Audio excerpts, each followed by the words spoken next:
Okay, so we'll go through what we talked about in terms of the session, then we'll give you that sort of checklist of if it's A or B or whatever it may be, okay? Setup-wise is looking great.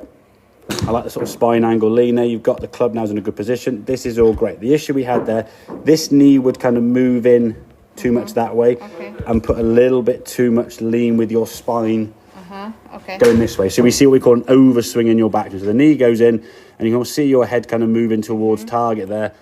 Bit of overswing, getting a bit of a lean there with your spine. This knee's gone, lost a bit of structure. Now when you come back to the golf ball, because your club with the driver is going to be coming down steep, you're going to struggle. And you have to then do something with your arms to kind of get out your own way. With the irons, you're hitting them okay, because you're a decent player, and with a steeper angle of attack, you can kind of get away with that movement slightly. With a driver, you're going to struggle, okay?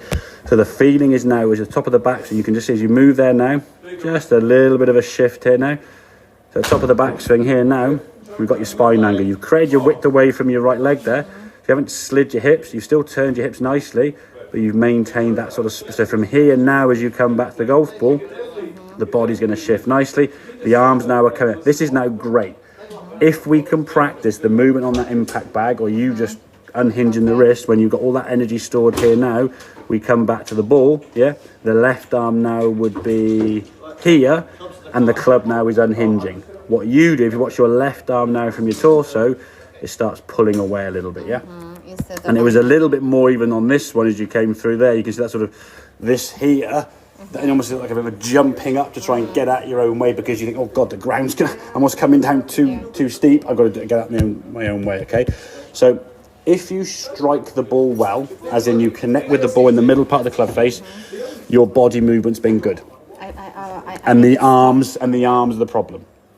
I need to stop watching this video. If you strike it well, so if you hit it straight, the arms have worked effectively, but possibly the body hasn't quite worked well, because you're going to generally contact it poorly. So good contact, poor direction.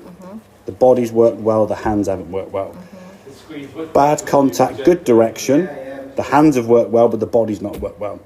Over time, we've got to get that one at a time, yeah. And you were doing a couple of swings there that were super slow, yeah, where you feel that movement up the top of the backswing and back down, yeah.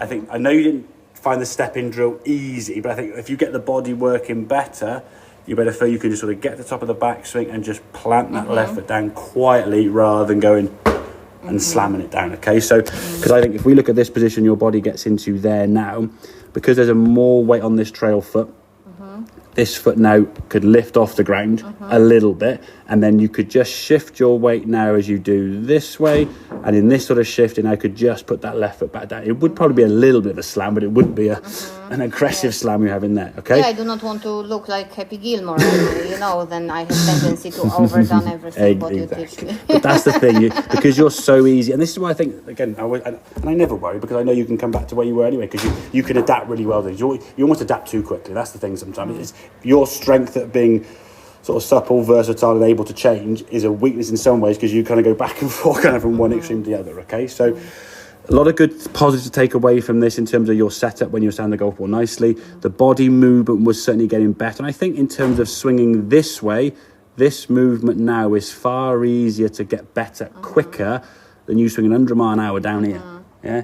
Down here is going to take a little bit more. The problem is I did it to myself, watching this video, these tutorials. I will stop, and then when I will watch some tournament, I will close my eyes. Just listen to the sound and the crowd roaring. Yeah? Brilliant. Well done, I'll send that through to you, and I'll put a little on the text of this little checklist as well to remind you when you're on there, okay?